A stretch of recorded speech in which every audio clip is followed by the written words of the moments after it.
안녕하십니까. 헤이 부동산 법률TV 이택수 변호사입니다. 이번 시간에는 종중과 종중유사단체 법적으로 무엇이 다른가 라는 주제로 말씀 올리겠습니다. 종중과 종중유사단체의 차이점에 관하여는 제가 몇 번 말씀을 드렸는데 어떤 점이 동일하고 무엇이 다른지에 대하여 비교적 잘 정리된 대법원 판결이 있어서 이 대법원 판결을 중심으로 해서 설명을 드리겠습니다. 대법원 2020년 10월 15일 선고 2020-232-846 판결이 바로 그 판결입니다.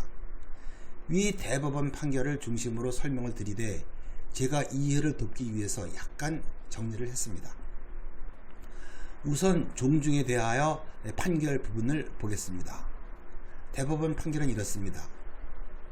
종중이란 공동선조의 분묘수호와 제사, 종원상호 간 친목 등을 목적으로 하는 그 자연 발생적인 관습상 종족 집단체로서 특별한 조직행위를 필요로 하는 것이 아니고 그 선조의 사망과 동시에 그 자손에 의하여 성립하며 그 대수에도 제한이 없고 공동선조의 후손은 그 의사와 관계없이 성년이 되면 당연히 그 구성원 즉 종원이 되는 것이며 그중 일부 종원을 임의로 그 종원에서 배제할 수 없다고 했습니다.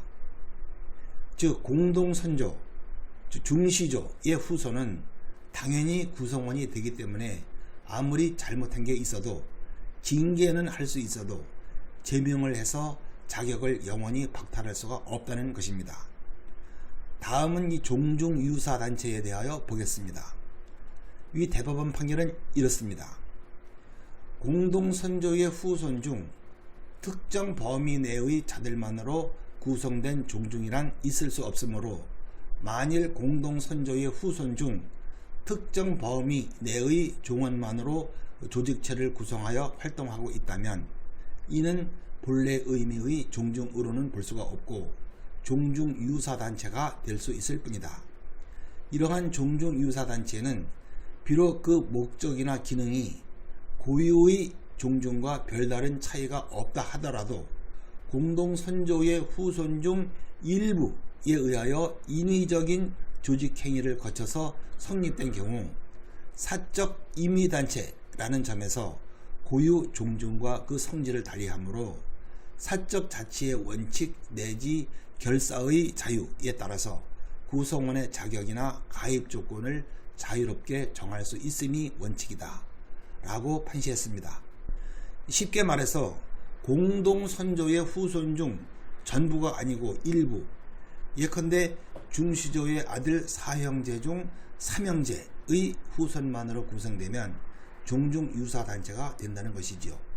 이것 외에도 종중유사단체가 되는 대표적인 경우가 예컨대 무슨 김씨 후손 중 특정 지역 서울이면 서울, 수원이면 수원 이 지역에 거주하는 모든 후손이라고 해서 거주 지역을 중심으로 하여 조직된 문중단체도 종중유사단체로서 상당히 많습니다. 그리고 현재는 여성도 종원 자격이 있는데 여성 종원을 제외하고 남성 종원만으로 구성된 경우에도 종중유사단체입니다. 종중유사단체는 사적인 임의단체이기 때문에 구성원의 자격을 제한하여 제명도 할 수 있고 가입 조건을 자유롭게 정할 수 있습니다. 즉 종중유사단체에서는 월회비를 납부하는 사람만으로 구성원의 자격을 제한할 수도 있다는 것이지요.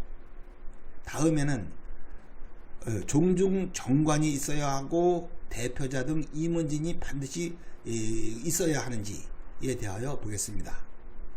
참고로 종중정관을 종중규약 또는 종중회칙이라고도 합니다.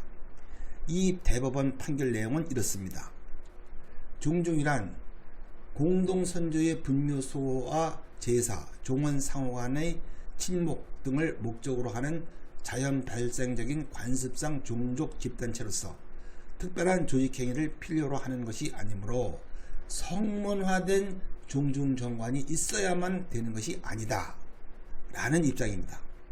그런데 이 대법원 판결에서는 종중유사단체에 대하여도 종중과 거의 동일한 취지로 판시하고 있습니다.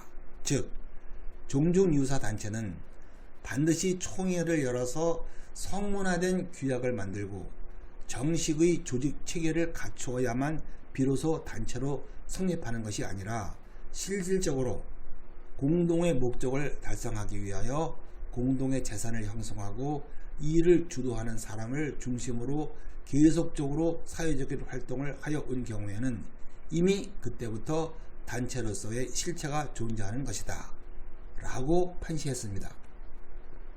대법원은 종중유사단체는 사적인 임의단체, 쉽게 표현해서 친목단체라고 했는데, 일반적인 임의단체라면 정관 내지 내부 규칙이 있고 대표자 등 임원진이 구성되어야 하는 게 원칙이지요.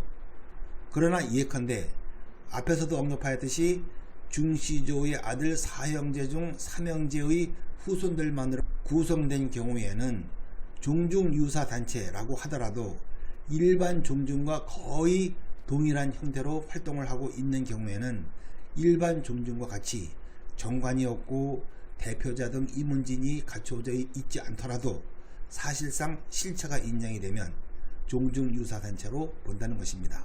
그리고 종중이나 종중유사단체 이거나를 막론하고 그 실체를 갖추고 있으면 소송 당사자 능력이 있어서 소송에서의 원고 또는 피고가 될 수 있다고 했습니다.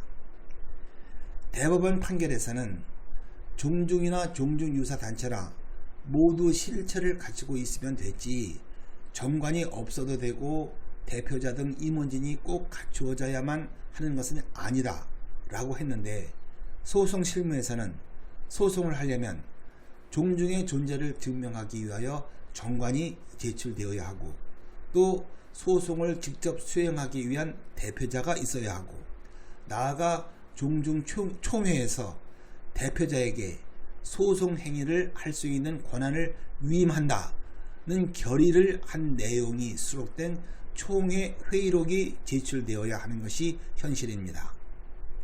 마지막으로 대법원은 종중과 관련된 예민한 문제에 대하여는 종중유사단체를 종중보다 차별 대우를 하고 있습니다. 대표적으로 종중이 개인에게 종중재산을 명의신탁하는 경우가 있는데, 이 경우 명의신탁자인 종중이 되려면 종중유사단체로는 안되고 고유 의미의 종중이라야 한다는 입장입니다. 끝까지 시청해 주셔서 감사합니다.